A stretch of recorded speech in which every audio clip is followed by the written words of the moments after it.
Assalamualaikum warahmatullahi wabarakatuh. Pemirsa, jumpa lagi bersama saya Ray Hepieni dalam acara News Update. Kali ini kita akan menghadirkan tamu istimewa, yaitu Bapak Andrew Wu, SPSI CHT. Maaf Pak kalau salah, tolong dibenerin ya Pak ya namanya. Pak Andrew adalah seorang hipnoterapi klinis dan instruktur meditasi di Palembang. Pak Andrew juga adalah Ketua Asosiasi Hipnoterapi Klinis Indonesia Cabang Palembang. Benar nggak Pak? Betul sekali. Ya. Ya, jadi kita nih masih awam nih Ya. dengan profesi seorang hipnoterapi dan instruktur meditasi. Nah, sebagai perkenalan buat pemirsa, mohon dijelasin deh profesinya dari Pak Andrew. Silakan Pak. Baik, terima kasih. Jadi saya pertama tuh sebenarnya mengenal namanya meditasi dulu. Mulai dari 2004, jadi saya dicemplungkan lah dalam meditasi dan saya ternyata memang suka karena di situ bicara tentang pikiran. Kemudian 2006 saya mulai kenal namanya hipnoterapi, baru kenal sama gurunya, baru belajar, belum ambil sertifikatnya.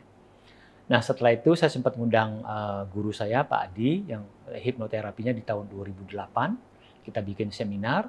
Baru di 2011 saya mengambil sertifikatnya. Nah, sejak itu saya sudah mulai lakukan terapi. Ya, tapi yang namanya belum populer ya. Jadi tidak seperti praktek-praktek yang lainnya yang seperti dokter apa segala macam. Nah, kemudian sampai sekarang saya masih aktif melakukan terapi. Berjalan dengan itu saya juga melakukan meditasi.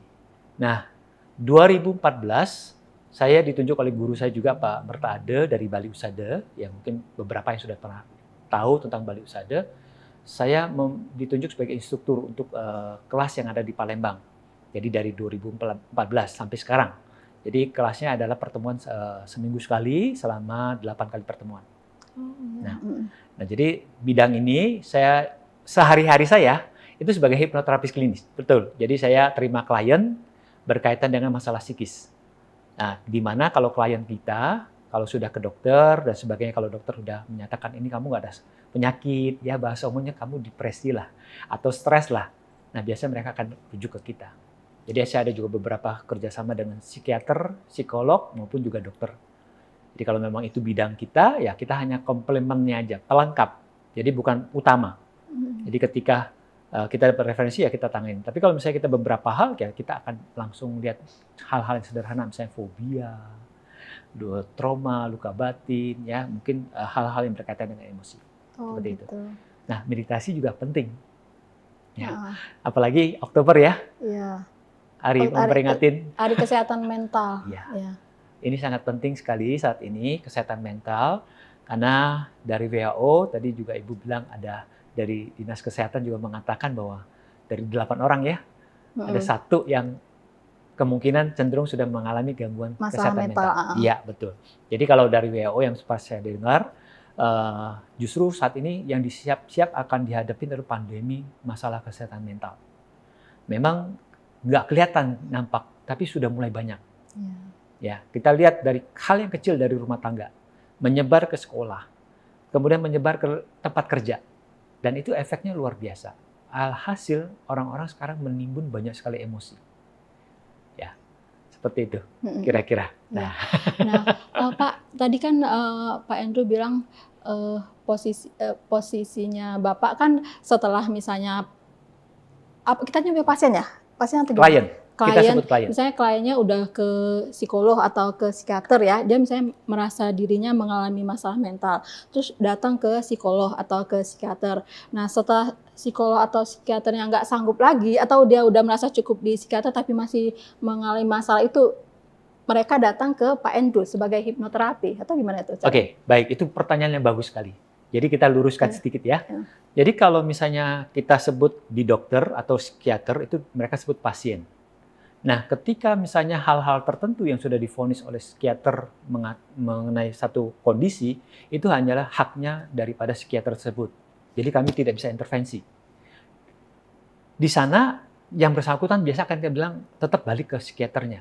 Karena hal itu udah nggak bisa kita tanganin. Tapi kalau seandainya psikiater sudah menangani dan ada peningkatan, misalnya perbaikan, melihat oh ini hanya hal-hal yang ringan, mungkin perlu dibantu dengan hipnoterapi, nah itu baru kami terima. Jadi kalau misalnya contoh, schizofrenia, Itu kalau psikiater udah mengatakan itu, kita nggak boleh nanganin. Ya, bipolar itu juga sama. Kami nggak punya hak mengatakan itu bipolar apa segala macam. Tapi kalau misalnya psikiater udah bilang, ini kamu udah ada progres bagus, kamu maintain nih, coba emosinya kamu bereskan dengan hipnoterapi. Nah, kami bereskan dari emosinya. Kenapa? Saat mereka kambuh, pasti kan ada yang muncul kegelisahan, kecemasan, ketakutan, ya, ketidaknyamanan. Nah, yang kami sebagai hipnoterapis itu bereskan di sana. Jadi makanya saling melengkapi, bukan intervensi kami sendiri. Oh, artinya bukan lepas dia psikiater sudah baru kemudian ke hipnoterapi. Tidak seperti itu. Tidak bisa tapi kombinasi antara psikiater, psikolog juga enggak? Psikolog juga. Kalau Pak Andrew kan psikolog juga kan? Saya baru sarjananya, bukan ambil psikologi. Oh. harus ngambil S2 lagi baru psikolog. Betul. Sebentar lagi mungkin Pak ya. Iya. Sekarang certified hypnotherapist. Yes. Jadi dari 2011 saya sudah lakukan praktek ini. Iya. Pak Andrew udah 2011 melakukan praktek ini. Nah, udah panjang banget, udah 13 tahun. Iya. Klien yang datang ke Pak Andrew biasanya ya, dalam tanda kutip, yang seperti apa sih yang mereka alami sehingga mereka datang ke Pak Andrew? Jadi rata-rata yang namanya kita juga hipnoterapis ya, kita bicara tentang emosi. Nah, terkadang kita lihat orang tuh baik-baik saja, tapi ketika dalam kondisi tertentu atau dia mengingat kejadian yang atau mirip dengan yang pernah dialamin, terjadi kembali, artinya seperti trauma lah. Yeah. Nah, hal-hal seperti yang kita bantu. Dalam artian secara fisik dia nggak sakit, tapi mungkin ada gejalanya. Contoh, asam lambung berlebihan. Nah, ketika mereka sudah ke dokter dan dokter menyatakan semua fine-fine aja, artinya ini sudah psikis. Nah, itu baru kita bantu. Nah, kalangan usia pun dari yang anak-anak, yang dalam artian masih bisa kita ajak bicara, sampai dengan orang yang sudah berumur juga begitu. Sejauh kita komunikasi masih bagus ya, jangan sampai nanti umurnya sudah 70-an tapi pendengarannya susah. Udah pikun gitu. Jadi kalau kita mau bicara nggak nyambung nanti. Nah, sejauh mereka bisa, karena pada dasarnya setiap manusia itu bisa diinduksi. Cuman dalam pelajaran kita sebagai hipnoterapi ada dua yang dipisahkan. Ada yang sugestif, ada yang analisis. Nah, yang analisis ini biasa orang tertentu yang sulit untuk bisa menembus, tapi bagi kami itu bisa. Ada nggak pasien yang paling apa ya? Klien. Sorry Pak. Ada nggak klien yang paling apa ya berkesan deh buat Pak Andrew misalnya? Kalau pasti ada loh ya? Ya pasti banyak, pasti banyak ya. Saya karena sudah 13 tahun, banyak misalnya masalah KDRT. Jadi biasanya korbannya tuh ibu. Kebanyakan ya, tapi saya juga pernah dapat korbannya laki suaminya. Ya, tapi suami bukan fisik ya, tapi mental. Tapi kalau yang wanita biasanya mental dan fisik. Nah, kalau anak-anaknya di dalam rumah tangga itu pasti kena mental. Baik yang menyaksikan langsung atau tidak menyaksikan langsung, hanya mendengar suara. Nah, itu saya banyak nangani itu. Oh, anak-anak juga? Anak-anak. Jadi mereka bahkan ya mungkin kita bisa lihat sekarang anak-anak remaja tuh enggan punya pacar yang lawan jenis. Ya, mereka atau di usia tertentu mereka rasanya nyaman dengan kesendiriannya ketimbang mereka mau berumah tangga. Karena kebanyakan yang saya temukan itu adalah trauma dalam rumah tangga ketika mereka menyaksikan apa yang terjadi pada orang tua mereka. Nah, dan di bawah sadar mereka mengatakan, aku nggak mau hidup seperti itu. Aku mau bahagia. Ya, seperti itu. Nah, itu KDRT. Terus anak-anak sekolah. Nah, sekarang ini banyak sekali anak-anak yang istilahnya itu pagi-paginya bangun udah seger, siap, sarapan, sudah pakai seragam. Tapi ketika mau melangkahkan kakinya keluar rumah, nggak mau. Banyak alasan. Sakit perut lah, demam lah, kepala pusing lah. Nah, ini simptom. Artinya bisa jadi banyak hal yang terjadi di sekolah. Beberapa kasus yang saya temukan bisa jadi dibully sama temannya. Kemudian mungkin juga mendapat perlakuan kurang baik dari gurunya. Atau juga faktor lain, mungkin ada mau ujian dan sebagainya, dia nggak siap. Nah, itu bisa-bisa. Nah, itu membuat anak-anak tidak mau sekolah. Ya, dan iya, setelah melalui hipnoterapi dan meditasi dengan Pak Andrew, mereka jadi akhirnya mau sekolah misalnya. Nah, jadi gini, perlu ada kerjasama dulu. Dalam artian kita lihat khusus anak-anak ya. Biasanya kalau orang tua, Pak, anak saya itu belakangan sudah seminggu nggak mau sekolah nih.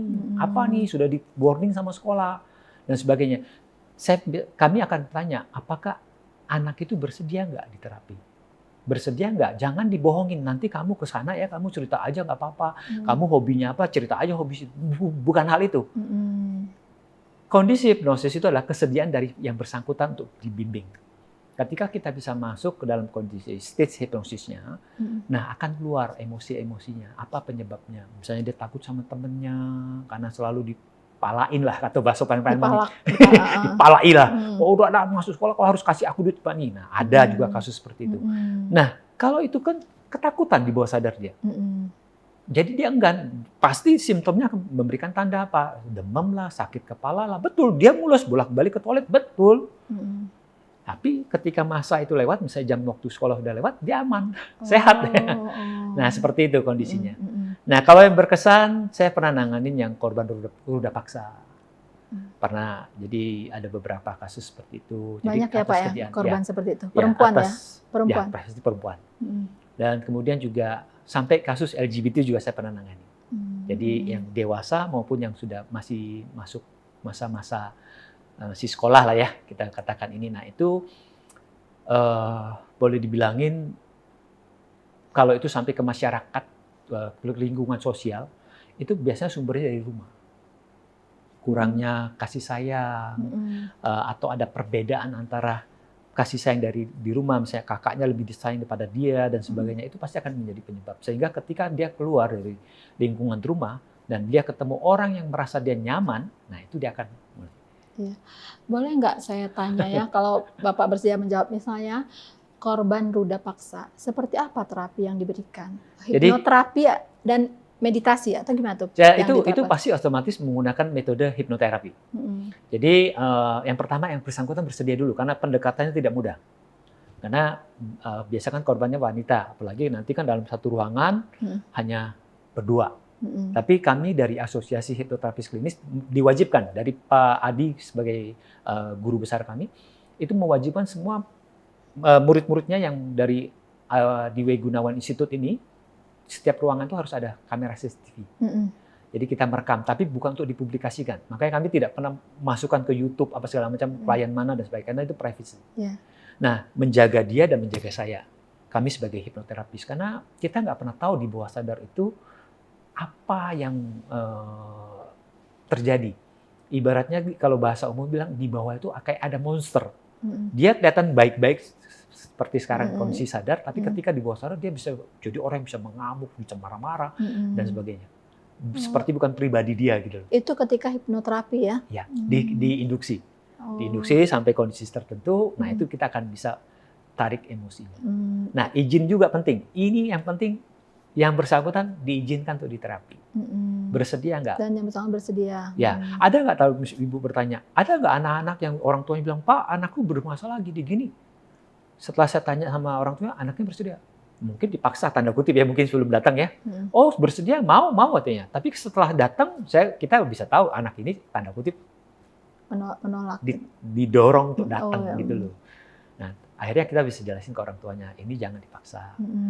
Dia mau bercerita, walaupun cerita sedikit dulu, mungkin perlu proses. Dia kenal, ini om siapa nih? Kenapa ingin tahu hidup saya? Kenapa ingin utak-atik bahwa saya nggak mau sekolah dan sebagainya? Perlu pendekatan dulu. Nggak serta-merta langsung diproses. Sama semua klien kita, biasanya klien akan searching dulu nih. Gue cari terapis ini.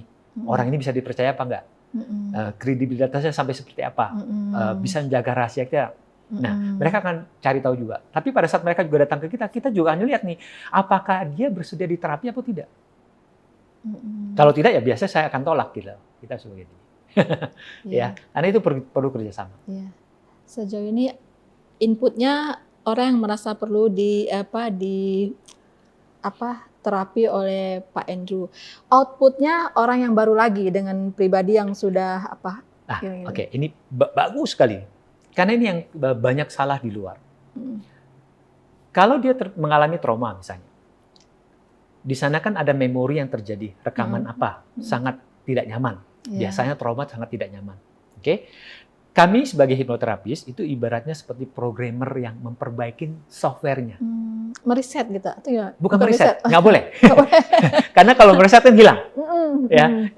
ini tetap ada. Karena di hipnosis memori nggak bisa dihapus. Ya, contoh korban ruda paksa tadi, dia tidak bisa menghapus kejadian itu. Dia tetap akan ingat siapa pelakunya dan sebagainya. Tapi emosi yang biasa kalau ingat itu langsung sakit kepala, teriak, menjerit dan sebagainya. Nah, emosinya yang kita redahkan, kita netralis itu. Sehingga kalaupun suatu saat dia sekali-sekali ingat, sudah tidak mengganggu kehidupan dia sehari-hari. Seperti itu. Dia tetap bisa beraktivitas secara normal. Ya, sudah berani keluar, sudah berinteraksi, sudah bisa bekerja lagi dan sebagainya. Nah, kadang-kadang kan kita melihat seperti ini kan sangat kasihan buat mereka kalau mengalami seperti ini kan, sehingga tidak berani untuk beraktivitas atau menyendiri, mengurung diri dan sebagainya. Nah, itu banyak. Sampai ada juga yang menyakiti diri sendiri, ya karena menganggap lingkungan tidak mendukung dia. Nah, semua yang berkaitan dengan emosi. Tapi kalau misalnya sudah ke jiwa, itu harus ke psikiater, kita nggak bisa. Ya, di situ bedanya. Iya. Sejauh ini ada selain dari terapi, ada obat, suplemen atau apa gitu yang diberikan? Betul sekali. Nah, kami sebagai hipnoterapis itu tidak menangani obat. Baik misalnya kalau yang datang kepada kami kliennya itu sudah mengonsumsi obat dari dokter atau dari psikiater, kami nggak punya hak untuk mengatakan ini berhenti atau dikurangi atau terus diminum. Kami selalu akan bilang, kalau Anda sudah sempat berobat, ada obat yang diberikan, ikutin petunjuk dari pada dokter tersebut. Jadi dokter bilang, oke, kamu boleh turunkan. Itu haknya dokter atau psikiaternya. Kami nggak boleh. Yang kami tangani adalah apa masalahnya yang berkaitan dengan emosi. Ketika emosinya sudah kita redakan dan dia merasa nyaman, kalau misalnya contoh orang yang fobia ketinggian, ya, dia takut gemeter, apalagi naik ke menara yang tinggi gitu. Nah, mungkin kalau datang ke kita proses, dia bisa tahu, oh iya ya, kalau dulu saya udah kakinya udah gemeteran kayak gitu, badannya udah muka udah pucat dan sebagainya. Sekarang kok lebih tenang. Nah, kalau misalnya sempat ke dokter bilang, oh kamu ini, ya itu kembali ke dokternya atau ke psikiaternya lagi. Kalau menangani anak yang suka main game, gimana tuh? Ada nggak pernah? Oke, ini pertanyaan yang memang menjurus yang terjadi saat ini. Ini salah satu yang menjadi masalah kesehatan mental. Anak yang adiksi game. Orang tua juga, suami yang suka main game ada gitu? Ada. Jadi gini, ini perlu kerjasama ya. Jadi kalau misalnya ditangani dengan hipnoterapi, kita bisa membantu, tapi tolong lingkungannya juga. Di mana rumah paling utama? Ya, di rumah udah jelas pasti siapa? Orang tua. Nah, itu harus kerjasama. Tidak berarti anak yang sudah adiksi game, terus kita hentikan, ya, sedemikian dengan cepat, kalau di rumah juga tidak mendukung. Itu pasti ada sebabnya. Dan biasa kita akan edukasi orang tuanya. Ada beberapa yang sudah berhasil. Jadi ketika anaknya dibawa ke kita, dikatakan seperti itu, pas kita analisa, oh ini anaknya nggak apa-apa, cuma kurang perhatian. Ketika bicara sama saya, wah ini anaknya. Setelah saya minta orang tuanya untuk berubah, lakukan ini 2 minggu, 1 bulan, kabarin semuanya baik. Nah itu disiplin dari rumah. Ya, kalau di sekolah kan ada beberapa sekolah udah menerapkan tidak boleh pakai HP kan selama ada di sekolah, disita atau apa dan sebagainya. Ada, saya tahu itu kondisinya. Tapi kan hanya bisa di sekolah. Waktunya lebih banyak di rumah. Ya kalau orang tua lalai, orang tuanya sibuk masing-masing, biarin aja anak main gadget atau handphone dan sebagainya, ya itu udah habis waktunya. Makanya selalu saya bilang gunakan waktu bersama-sama. Terus mungkin aktivitas bersama-sama, misalnya olahraga bareng, ya, terus kemudian makan bareng, semua tanpa gadget. Komunikasi dengan keluarga gitu. Betul. Kalau enggak kan kita coba lihat di restoran-restoran ini, orang tua main HP sambil makan, anak juga sama. Enggak komunikasi, dia malah asik dengan gadgetnya. Interaksinya nggak ada, ya. Padahal interaksi itu terjalin kontak mata, ya, bicara, dan otomatis perasaan bisa ditransfer. Jadi kita bisa melihat orang ini perasaannya lagi sedih ya. Oh ini lagi bahagia banget ya. Nah, tapi kalau begini kan kita nggak tahu. Apalagi bahasa misalnya ketikan ya, yang berita yang kita terima, bisa kan kadang-kadang pengucapan kita beda ya. Mm-mm. Orang yang diketik itu maksudnya apa, yang kita baca mungkin kalau suasana hati kita lagi gak nyaman, Tergantung kita baca suasana. jadi marah. Iya. Padahal bahasanya netral gitu loh. Mm-mm. Nah itu yang kadang-kadang nggak baik. Banyak kadang-kadang yang mau, Pak, saya mau bicara gini-gini. Saya bilang, boleh nggak video call? Ketika video call, saya bisa lihat wajah dia. Mm-mm. Emosi apa yang dia sedang rasakan. Mm-mm. Apakah lagi sedih, apakah lagi bahagia, atau biasa-biasa saja. Ketika saya menyatakan sesuatu kan kalau via telepon aja bisa salah loh. Mm-mm. Atau apalagi bahasa chatting. Ya, Iya. di situ. Menarik sekali ya Pak ya. Sejauh ini berapa banyak butuh terapi hingga orang itu merasa, oh sudah saya udah ini nih udah enakan gitu. Oke. Rata-ratanya gitu. Jadi begini, kalau dari Hmm. lembaga kita, Adiwi Gunawan Institute ataupun dari AHKI, kita selalu minta klien kita komit 4 sesi. 4 sesi Ya. ya. Satu sesi itu lebih kurang 3 sampai 4 jam. Oh banyak banget Ah waktunya. ya, jadi satu orang butuh 3 jam seperti ini. Satu sesi. Satu sesi. Satu kali pertemuan. Ya. Oh. Jadi kita sedikit berbeda karena kita perlu memahami satu sama lain dulu. Maksudnya itu paham kondisi dia sebenarnya apa, permasalahan pokoknya dia apa. Setelah itu dia juga paham tentang apa itu hipnosis, ya. Baru kita induksi dia turun. Kita proses. Nah, perlu kesediaan tadi kan. Setelah diproses baru nih. Nah, kadang-kadang satu sesi nggak cukup, butuh sesi berikutnya. Makanya kenapa kita selalu komit 4 sesi. 4. Nah, bisa nambah. Rata-rata kalau selama saya 13 tahun melakukan terapi ini, yang nambah itu atau misalnya yang sampai 4 sesi itu nggak banyak. Nggak banyak ya. Ya, karena apa? Pertama, mereka tahu kita siapa. Makanya saya selama ini tidak pernah publikasi, tidak pernah promosi dan sebagainya. Tapi dari mana saya dapat klien adalah dari informasi ke informasi. Jadi dari klien saya atau dari orang tua klien menginformasikan ke teman-temannya. Nah, kadang-kadang saya tanya, ini tahu nomor saya dari siapa, tahu dari mana dan sebagainya gitu loh. Nah itu yang terjadi. Jadi kalau promosi sangat ini karena dulu kan 2011 kan belum begitu populer. Nah ini mulai populer, mulai banyak setelah pandemi. Nah masalah kasus kesehatan mental mulai mencuat. Orang mulai mencari ini apa. Nah terkait yang topik utama kita bicara mindfulness. Ya, oh iya. Mindfulness ini penting sekali ya, tapi banyak disalahgunakan. Banyak sekarang promo-promo apapun menggunakan mindful. Secara harfiah apa sih artinya mindfulness itu? Secara sederhananya kalau kita bilang perhatian penuh. Mindfulness. Mindful, perhatian penuh. Fokus atau gimana? Lebih hanya sekedar fokus, tapi kalau fokus kan diam aja. Tapi memahami fenomena yang terjadi. Misalnya, makanya tidak bisa dikatakan orang ikut mindfulness pasti bahagia, belum tentu. Makanya harus lihat kondisinya. Mindfulness itu atau mindful itu kan perhatian penuh yang terjadi. Baik kondisi yang senang, baik pun pada kondisi yang tidak begitu bahagia. Ya, kebanyakan orang, aku mau ikut mindful, aku mau ikut mindfulness supaya aku bisa berubah. Bukan itu. Nggak bisa dilakukan hanya 1 kali, 2 kali. Tapi setelah tahu caranya itu harus continue dan harus kalau misalnya belum piawai harus ada tempat mentornya untuk diskusi. Kalau misalnya kemarin saya melakukan ini kok rasanya seperti ini ya, kok nggak seperti yang sebelumnya ya, kok berbeda ya. Nah ini kan kadang-kadang yang harus dipahami. Karena mindful itu ketika kita mengamati atau perhatian penuh pada satu hal, itu bisa jadi pada saat itu bahagia. Bisa jadi pada saat itu kurang bahagia. Atau pada saat itu netral.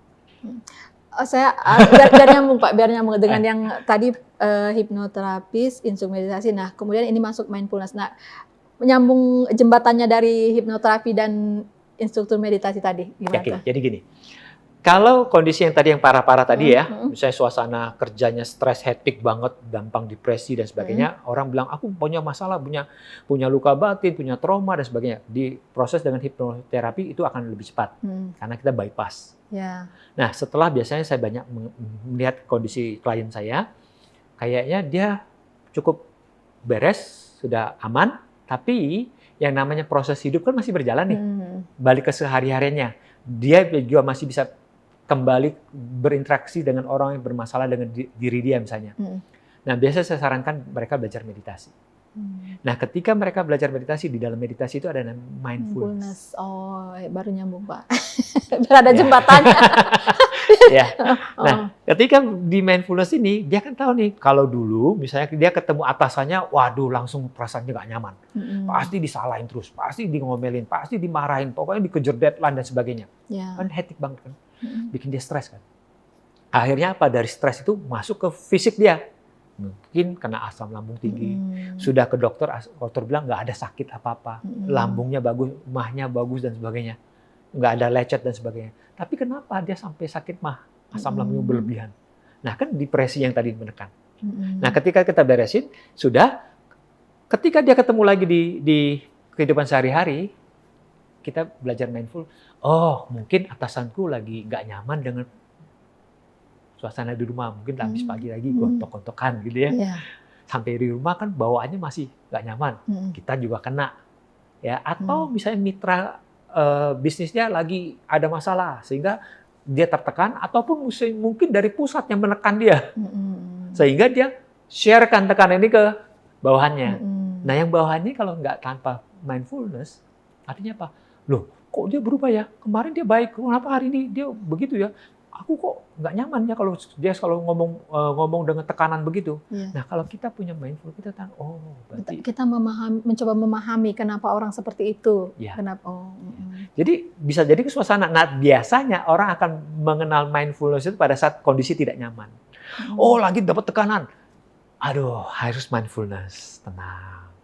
Ya tahu ini tidak kekal atau tidak selamanya begini. Tapi ketika lagi bahagia orang lupa. Padahal di saat bahagia juga harus ada mindfulness. Mindfulness itu apakah bisa kita lakukan sambil begini aja, atau harus kita di tempat yang sepi, atau gimana? Awalnya lebih baik ya memang dikondisikan tertentu dulu ya. Kalau memang bisa duduk bersila, biasa kita sarankan duduk bersila. Meditasi ya, gitu? Ya meditasi. Karena basicnya memang dari meditasi ya. Terus kemudian boleh juga duduk kalau memang punya masalah tulang kaki atau tulang punggung, ya boleh duduk di kursi yang ya jangan terlalu nyaman seperti ini ya. Ya kursi yang biasa yang kita ini bisa, karena yang kita latih itu kan perhatian kita, perhatian penuh kita, bukan konsentrasi. Kalau konsentrasi ya sebentar juga. Nah, ketika kita konsentrasi terus ditambah dengan mengamatin ada yang sesuatu yang berubah-berubah, baik itu di nafas kita bisa lama-lama muncul namanya bijak. Lebih bijak, bisa nerima, karena terima bisa nerima lah. Ya, kadang-kadang kan kalau kita bertentangan kita suka nggak terima kan, ini nggak sesuai dengan aku nggak sesuai. Akhirnya apa? Kita marah sendiri. Nah, ketika kalau kita punya mindful, oh itu enak bagi dia, mungkin nggak enak bagi saya, tapi nggak masalah bagi saya. Bisa nggak itu dikatakan mencoba untuk positive thinking? Kebanyakan menerjemahkannya begitu. Ya, memang itu yang tadi dikatakan. Bicara tentang mindful, sekarang tuh banyak penyimpangannya. Tapi bukan itu esensi utamanya. Tapi nggak ada salahnya juga lah. Sejauh mereka lakukannya untuk kebaikan. Ya. Iya. Nah, tapi kalau memang mindfulnya sendiri, kita bisa nerima kondisi yang baik, tapi penuh kesadaran, penuh perhatian, penuh di situ maksudnya. Oh, tahu ini pun akan berubah ketika kita bahagia. Ketika kita tidak bahagia, kita pun tahu ini pun akan berubah. Nah, itu disebut perhatian penuh. Nah, ketika kita baru punya basic ini, kita aplikasikan kemana?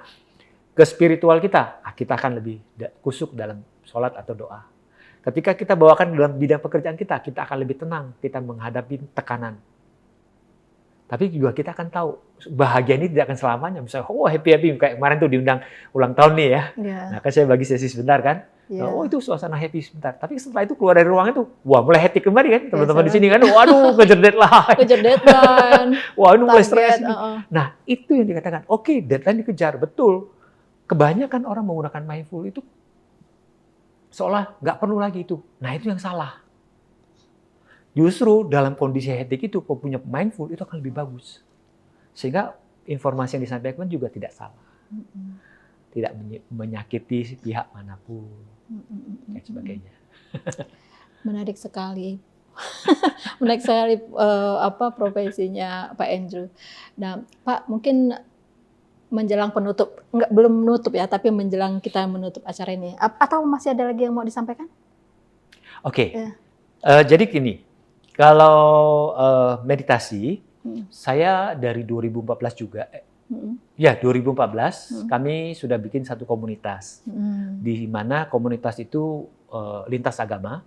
Di situ kan kalau pada saat orang melakukan yang namanya turun ke bawah kondisi ini, biasanya kan ada self loving kindness. Loving kindness itu maksudnya termasuk forgiveness, maksudnya memaafin.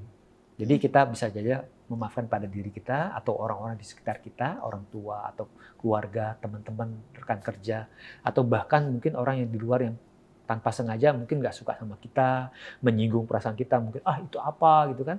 Nah, kita lakukan pemaafan seperti itu. Nah, dari 2014 kami bikin komunitas dan itu lintas agama. Jadi sampai sekarang masih berjalan. Oh, ya. Dan di tahun 2024 ini juga saya juga bikin sebulan sekali di alam terbuka di Citra Green City. Oh, ya. Biasanya setiap minggu pertama di tiap bulan. Tiap bulan. Ya. Minggu pertama tiap bulan ya. Minggu pertama tiap bulan. Tiap bulan. Jadi kita kumpul di alam terbuka, kita latihan ini. Nah, tadi enak tidak enaknya itu sudah dirasakan. Bukan objeknya suara alam yang misalnya kicauan burung, bukan hembusan anginnya, tapi perhatian penuh kita pada apa. Ketika ada satu pikiran yang muncul, misalnya rasa marah, amatin marahnya apa, tanpa melibatkan emosi. Nah, ketika kita mulai paham itu, lama-lama ketika kita mau marah, kita udah sadar kita nggak mau marah. Jadi sehingga marahnya tidak terucap. Nggak keluar gitu. Tapi nanti ada kependam dong. Nah, kependamnya itu ketika itu memang yang sudah ada. Biasanya begini, triggernya ada.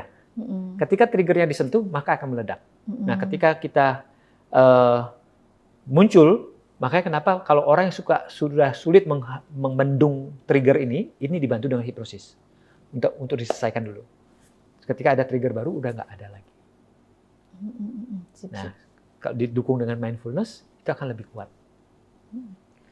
Nah, jadi setiap bulan sekali. Nah, nanti saya juga akan sama Bu Ana melakukan ini juga di Gramedia World nanti. Ya, mudah-mudahan ini juga bisa memasyarakatkan ke yang ada di Palembang belajar ini karena tidak ada ruginya karena itu kebaikan diri kita sendiri.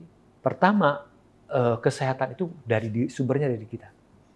Saya pernah baca satu riset, tapi saya lupa dari mana ya, tapi di luar negeri ya, dikatakan bahwa 80% lebih itu tidak diketahui penyebab penyakit.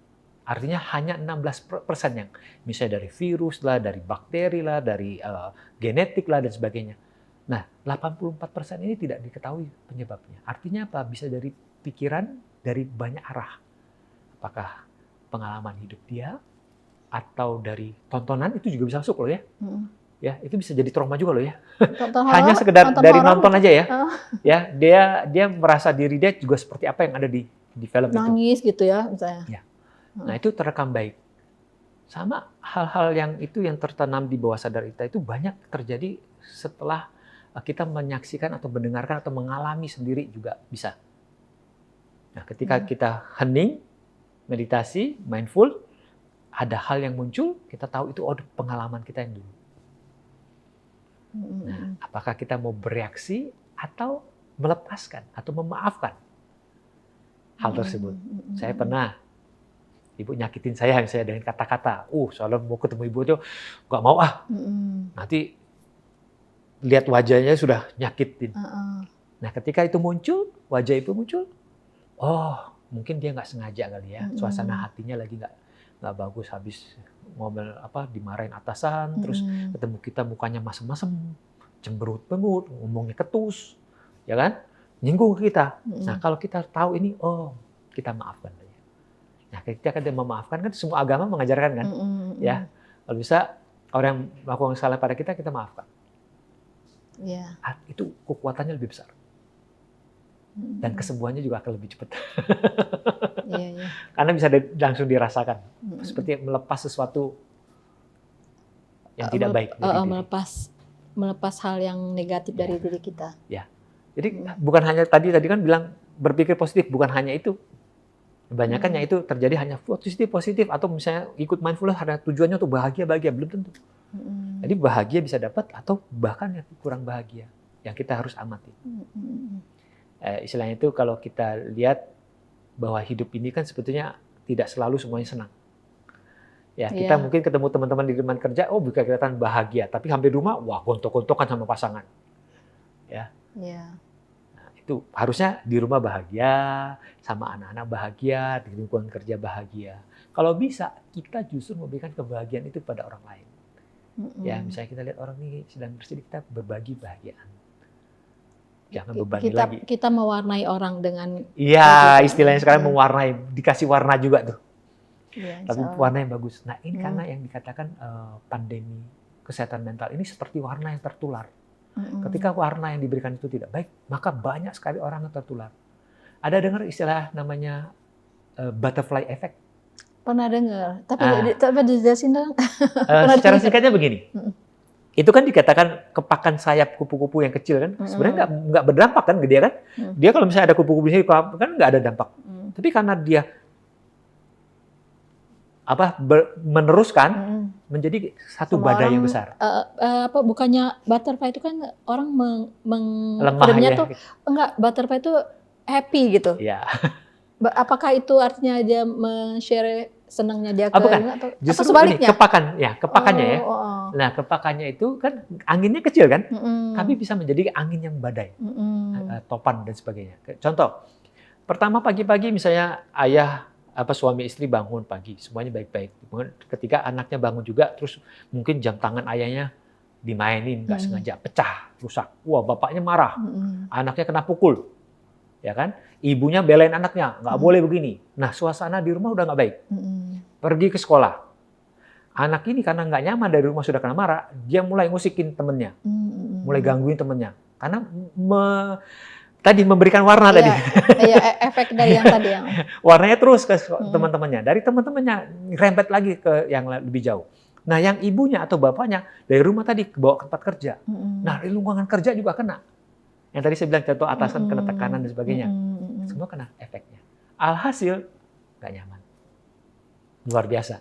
Tapi ketika kalau misalnya pagi udah tahu, oh jam tangan rusak, ya anak dikasih tahu. Ini jam tangan papa, yaudah nanti perbaikin. Tapi jangan boleh lagi seperti itu. Ya, alhasil apa? Suasananya kan nyaman. Oh, dimaafkan. Di sekolah pun temannya yang nyenggol dia juga bisa maafin. Kalau tadi kan dia nggak sengaja, dimarahin sama bapaknya, dipukulin sampai di sekolah. Ada temannya ganggu dia nggak sengaja, dia juga pasti akan melakukan hal yang sama kan? Itu disebut efek betul. Iya.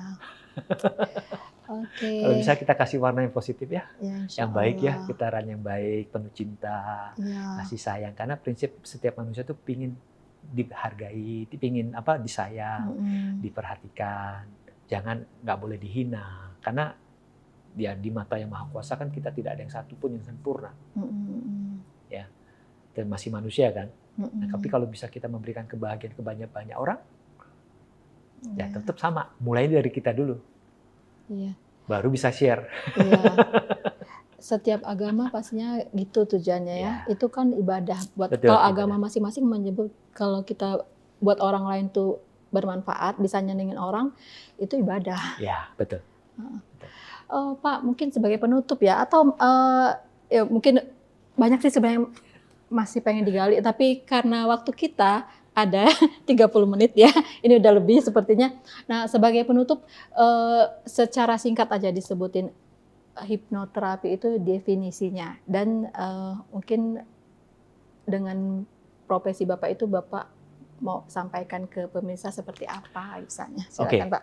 Kalau mau definisi lengkap banyak, tapi saya kasih bahasa yang sederhana aja ya. Kalau hipnoterapi itu adalah membantu klien untuk dari kondisi sadar masuk ke kondisi bawah sadar. Nah, kondisi bawah sadar itu ada di gelombang theta. Di mana di theta ini tersimpan semua memori kita, pengalaman hidup kita. Di dalam itu pasti ada pengalaman-pengalaman hidup yang tidak menyenangkan atau membuat traumatik. Nah, kita membantu memproses itu dan memberikan sugesti positif sehingga diterima di pikiran bawah sadar dan dibawa ke dalam kehidupan sehari-hari dalam kondisi sadarnya. Jadi itu secara gampangnya lah ya. Karena kalau mau teorinya banyak tuh, mau dari barat, mau dari mana itu ada. Udah nangkep tuh. Ya, tembus. Udah nangkep. Nah. Nah, itu Oke, hipnoterapi. heeh. Ya, jadi manfaatnya ya biasa kita bilang membantu semua yang berkaitan dengan emosi, Mhm. kemudian juga masalah psikis. Jadi istilahnya kalau secara ke dokter atau fisiknya nggak ada masalah, tapi berarti itu di pikiran dia. Nah, kalau di meditasi biasanya kita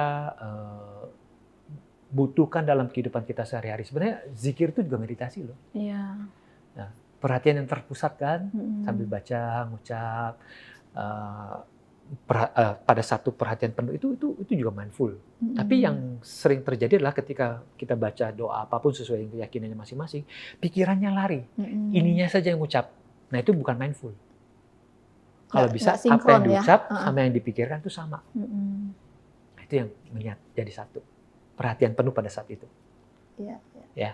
Nah, itu perlu siapapun. Makanya kadang-kadang mereka yang sudah pernah ikut mindfulness, saya bilang coba setelah ini lakukan sholatnya atau zikirnya jauh lebih khusyuk seperti biasa. Kalaupun juga klien-klien kita yang bilang, Pak, saya kalau mau sholat atau mau sembahyang tuh atau doa tuh susah, nggak khusyuk. Setelah kita induksi dia sampai di kondisi yang nyaman, tenang, bahagia, dia merasa itu, kita biasa akan memberikan sedikit kunci, ya, bypassnya. Kamu sampai stage ini dulu, baru kamu doa atau sholat. Nah, itu biasanya lebih khusyuk. Lebih dalam. Luar biasa. Kalau mau nyampein misalnya ada kontak atau apa, kalau misalnya ada Oke. calon klien yang membutuhkan. Oke, boleh biasa WA saya saja ya, Iya. WhatsApp saya aja di 0819 Iya. 2222, duanya 4 kali ya, 815.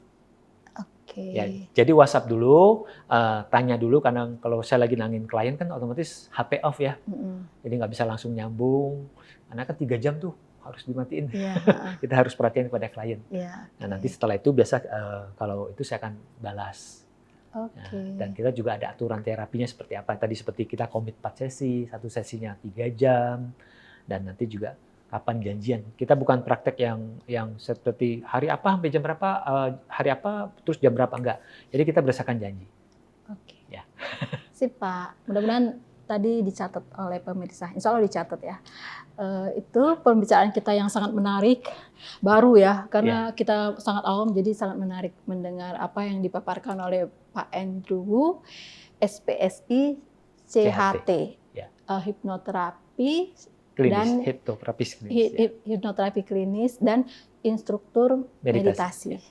Terima kasih banyak ya Pak atas Sama-sama. waktunya. Mudah-mudahan kita ada lagi sesi berikutnya. Jadi apa yang masih pengen kita tanyakan bisa kita dengar jawabnya dari Pak Andrew. Lebih spesifik lagi tentang hipnoterapi boleh, Iya. nanti lebih spesifik lagi tentang mindfulness juga boleh. Oke, baik. Pemirsa, demikian. Terima kasih atas perhatiannya. Assalamualaikum warahmatullahi wabarakatuh.